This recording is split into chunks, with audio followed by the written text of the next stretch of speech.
इन सारे मंत्रियों को और इन सारे एमएलएज को बिजली फ्री मिलती है। इनको जब बिजली फ्री मिलती है तो उसको फ्री भी नहीं बोलते, और जब जनता को, इनको 4-4 हज़ार यूनिट बिजली फ्री मिलती है महीने की, और मैं जनता को 200 यूनिट फ्री बिजली देता हूं, तो इनको सबको तकलीफ होती है। क्यों? अगर इन मंत्रियों को जो फैसिलिटी मिलती है मैं अपनी जनता को देना चाहता हूं, तो इनको क्यों तकलीफ होती है? इन सारे मंत्रियों को और एमएलएज और एमपीज़ का सारा इलाज का खर्चा फ्री है।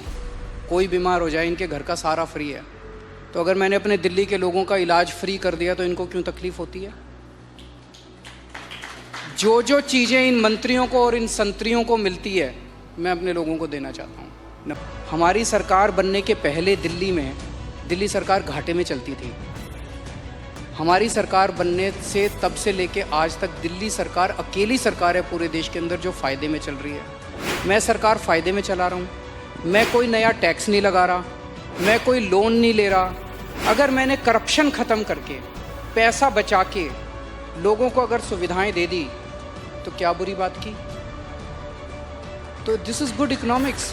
हमने एक फ्लाईओवर बनवाया, उस फ्लाईओवर की 325 करोड़ रुपए की एस्टिमेटेड कॉस्ट थी, वो शायद 200-250 करोड़ रुपए में बन गया, तो 125 करोड़ रुपए उसमें बच गए। कैबिनेट मीटिंग चल रही थी, हम लोग डिस्कस कर रहे थे, तो पता चला कि ये 125 करोड़ रुपए बच गए। हम ये डिस्कस कर रहे थे इस पैसे को कहाँ इस्तेमाल करें। तो मैंने कहा अगर हम सबका इलाज फ्री करना चाहें तो कितना खर्चा आएगा? So after 2-3 days they got back to me, they said 300-350 crore. So मैंने कहा ठीक है, इतना तो हम फ्लाईओवर बनाने में ही बचा लेंगे, इतना का पैसा। तो अगर मैंने फ्लाईओवर बचा के लोगों का इलाज फ्री कर दिया तो क्या बुराई है? मैंने सुना था कि एक मुख्यमंत्री हैं शायद गुजरात के, उन्होंने अपने लिए एक जहाज़ खरीदा 190 करोड़ रुपए का।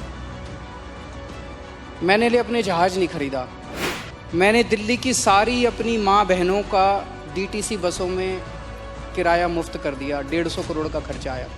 बताओ क्या बुराई है? मैं बहुत छोटा हूँ, मेरा एक्सपीरियंस भी बहुत छोटा है, लेकिन मेरा 5-7 साल का सरकार चलाने का एक्सपीरियंस ये कहता है कि किसी भी सरकार में पैसे की कमी नहीं है।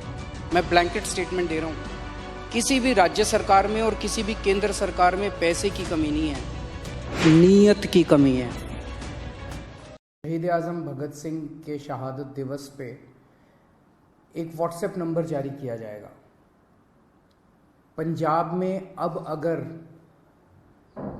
कोई भी ऑफिसर, कोई भी व्यक्ति आपसे रिश्वत मांगे काम कराने के लिए, आप सरकारी दफ्तर में अपना राशन कार्ड बनवाने जाते हो, जाति प्रमाण पत्र बनवाने जाते हो, मैरिज सर्टिफिकेट बनवाने जाते हो, बिजली का कनेक्शन लेने जाते हो, कुछ भी काम कराने जाते हो, हम जानते हैं कि हमारे देश के अंदर बिना रिश्वत के काम कराना कितना मुश्किल है। पर अब पंजाब के अंदर अगर आप काम कराने जाओ और कोई आपसे रिश्वत मांगे, मना मत करना, जेब में हाथ डालना, फ़ोन निकाल लेना, उसको रिकॉर्डिंग पे लगा देना। ऑडियो रिकॉर्डिंग हो, वीडियो रिकॉर्डिंग हो, कुछ भी चलेगी, और उस रिकॉर्डिंग को आप उस नंबर पे भेज देना जिस नंबर को 23 मार्च को भगवंत मान जी जो नंबर रिलीज़ करेंगे, वो उनका पर्सनल व्हाट्सएप नंबर होगा।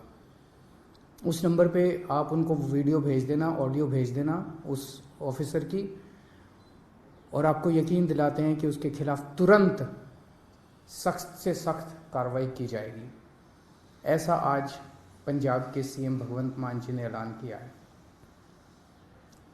दिल्ली में जब हमारी 49 दिन की सरकार बनी थी, आपको याद होगा कि इसी तरह का हमने ऐलान किया था। मैंने एक नंबर जारी किया था, लोगों ने अपने व्हाट्सएप उस नंबर पे खूब अपने वीडियोस भेजे, ऑडियोज़ भेजे। 49 दिन के अंदर लगभग 30-32 ऑफिसर्स को सज़ा दिलवाई थी, उनको जेल भेजा गया था, सख्त एक्शन लिया गया था।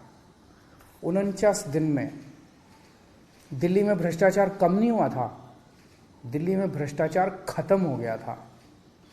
किसी की हिम्मत नहीं थी, कोई कहीं जाता था, आपका फ़ोन, एक आम आदमी का फ़ोन उसके लिए सबसे बड़ा हथियार बन गया था एम्पावरमेंट का। किसी दफ्तर में कोई आदमी जाता था और कोई ऑफिसर रिश्वत मांगता था, वो सिटीज़न कहता था, बंदा कहता था, फ़ोन निकालूं, रिकॉर्डिंग करूं तेरी, और ऑफिसर जो है चुपचाप उसका काम कर देता था बिना किसी झिझक उसके। लोगों के लिए उनका फ़ोन बहुत बड़ा हथियार बन गया था। जब दोबारा हमारी सरकार बनी और हमने इसको लागू करने की कोशिश की, प्रधानमंत्री जी ने ऑर्डर जारी करके दिल्ली सरकार की एंटी करप्शन ब्रांच छीन ली हमसे, ताकि हम इसको लागू ना कर पाए। दिल्ली में तो हमने फिर भी भ्रष्टाचार खत्म कर दिया, लेकिन क्या आप सोच सकते हैं कि हमसे हमारी एंटी करप्शन ब्रांच क्यों छीनी गई? आज 75 साल हो गए आज़ादी के। 75 साल कम नहीं होते किसी देश के इतिहास में। 75 साल बहुत होते हैं। आज 75 साल बाद भी एक आम आदमी किसी भी दफ्तर में अपना काम कराने के लिए जाता है, उससे पैसे मांगे जाते हैं। बिना पैसे के काम नहीं किया जाता, उसकी बेइज्जती की जाती है। क्यों? क्योंकि इन सारी पार्टियों की सरकारों ने मिलकर करप्शन किया है। आप क्या सोचते हैं कि जब आप राशन कार्ड बनवाने जाते हैं किसी दफ्तर में और आपसे पैसे मांगे जाते हैं, उस पैसे का एक छोटा सा हिस्सा वो क्लर्क रखता है, बाकी पैसा ऊपर तक चलते मंत्री और मुख्यमंत्री तक जाता है। ऊपर तक जाता है सारा पैसा। जिस भी विभाग में पैसा इकट्ठा किया जाता है वो पैसा ऊपर तक जाता है। लोगों की ट्रांसफर पोस्टिंग के लिए पैसा लिया जाता है। तो जो सरकारें, जिन सरकारों में, जिन पार्टियों की सरकारों में मंत्री मुख्यमंत्री पैसा खाते हैं, वहां तो आपको एक आम आदमी को रिश्वत तो देनी पड़ेगी। केवल और केवल आम आदमी पार्टी की सरकार है। भारत के इतिहास में आजादी के बाद केवल पहली ईमानदार सरकारें बनी है दिल्ली और पंजाब में, आम आदमी पार्टी की सरकार, जिसमें हिम्मत है कि अगर कोई रिश्वत मांगे रिकॉर्डिंग कर देना, उसके खिलाफ एक्शन लेंगे। क्यों? क्योंकि केजरीवाल पैसा नहीं खाता, मेरे मंत्री पैसा नहीं खाते, भगवंत मान पैसा नहीं खाता, भगवंत मान के मंत्री पैसा नहीं खाते। हम ईमानदार हैं, कट्टर ईमानदार हैं। हमें हफ्ता नहीं चाहिए, हमें महीना नहीं चाहिए। सब डिपार्टमेंट से हमने महीना नहीं बांध रखा, इस सिस्टम को खत्म करने के लिए आए हैं। तो आज का ये ऐलान भगवंत मान जी का बहुत बड़ा ऐलान है। जैसे दिल्ली से भ्रष्टाचार खत्म हुआ, पंजाब से भी अब भ्रष्टाचार खत्म होगा। पंजाब के लोग सुकून की सांस लेंगे। पंजाब के लोग भी फोन निकाल के अफसर को कहेंगे, फोन निकालूं, मेरा काम करता है कि नहीं करता। 99% केसेस में तो वैसे ही काम हो जाएगा, किसी को रिकॉर्डिंग करने की जरूरत ही नहीं पड़ेगी। वैसे भी मैं समझता हूं कि बहुत सारे ऑफिसर्स ईमानदार होते हैं। कुछ चंद मछलियां हैं जो सारे तालाब को गंदा करती हैं। मैं सारे ऑफिसर्स से भी पंजाब सरकार के निवेदन करूंगा कि आप सब लोग ईमानदारी से काम करें। बहुत बड़ा इनकलाब लोग लेके आए हैं, बहुत उम्मीदें हैं लोगों को।